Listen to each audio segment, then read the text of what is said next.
All right, guys, I am going to talk to you today on things they didn't teach in school about the ways you title a checking account. I know it sounds silly, but they don't teach you this stuff.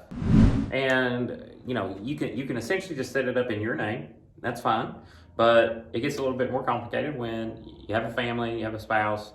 There are things that you can do to set you a basic checking account up, or savings account, CD, certificates of deposit, or even an investment account, to where you can make sure that your significant other and your family will be able to be taken care of without having to go through probate to get to the money if something were to happen to you. And by probate, what I mean is basically when you pass away, you have to go through the legal process of settling your estate, and somebody has to be named executor, administrator, to be able to handle that.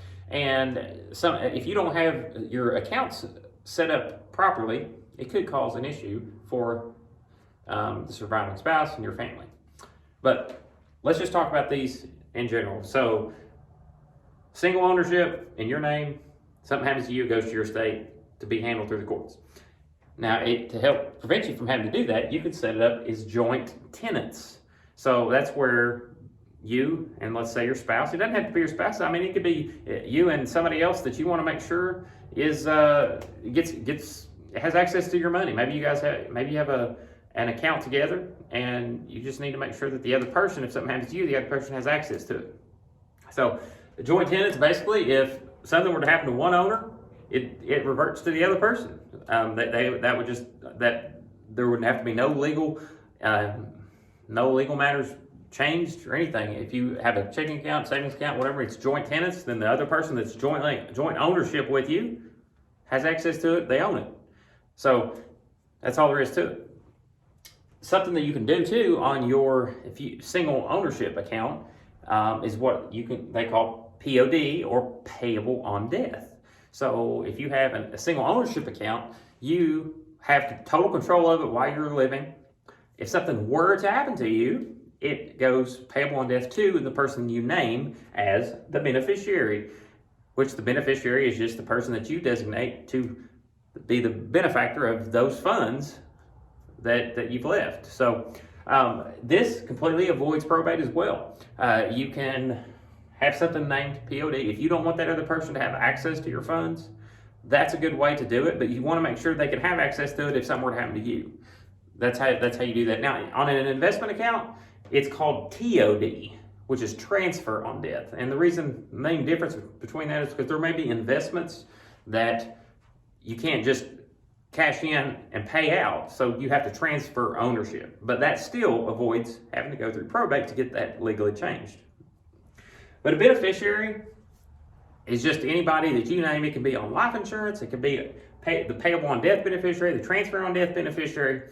It's the person that's going to receive the benefit of those funds that you've left if something happens to you. And that's typically all done outside of probate. There's nothing you have to do with the courts when you list people as beneficiaries on life insurance, on payable on death, their beneficiary, payable on death, transfer on death, for investment accounts, bank accounts. Nothing has to be done. But I will say this: if you have set up your will to pay out a specific way and you want funds to be dispersed in a very particular way, you got to make sure that the funds that you're talking about go the right way. Because if you've got money say you got $1 million in a joint tenants account, but you want to make sure $500,000 goes to your niece that maybe's had a rough time, well, whoever the joint tenant is on that is going to get that. It's not going to get to your estate to go through your will to pass to your niece.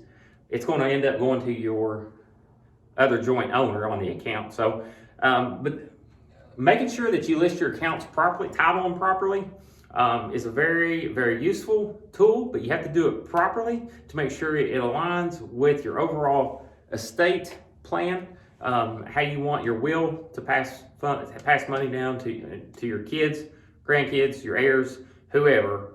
You need to make sure the way you title your accounts is titled in the way that it will accomplish what you're trying to accomplish with your will. But that's essentially the main different types that you can title a checking account, savings account, any kind of transactional account, like with money, whether it's an investment account or just a bank account. So I hope that helps you guys out. If you're looking at trying to set up an account, make sure you do it the right way to accomplish what you're wanting to do.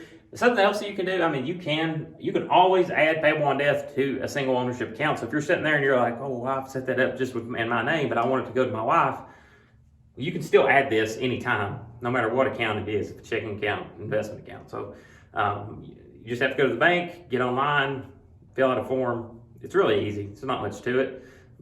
But I hope this, again, helps you guys out. Make sure that you've got your accounts set up properly. And I will catch you on our next video of things I didn't teach you in school.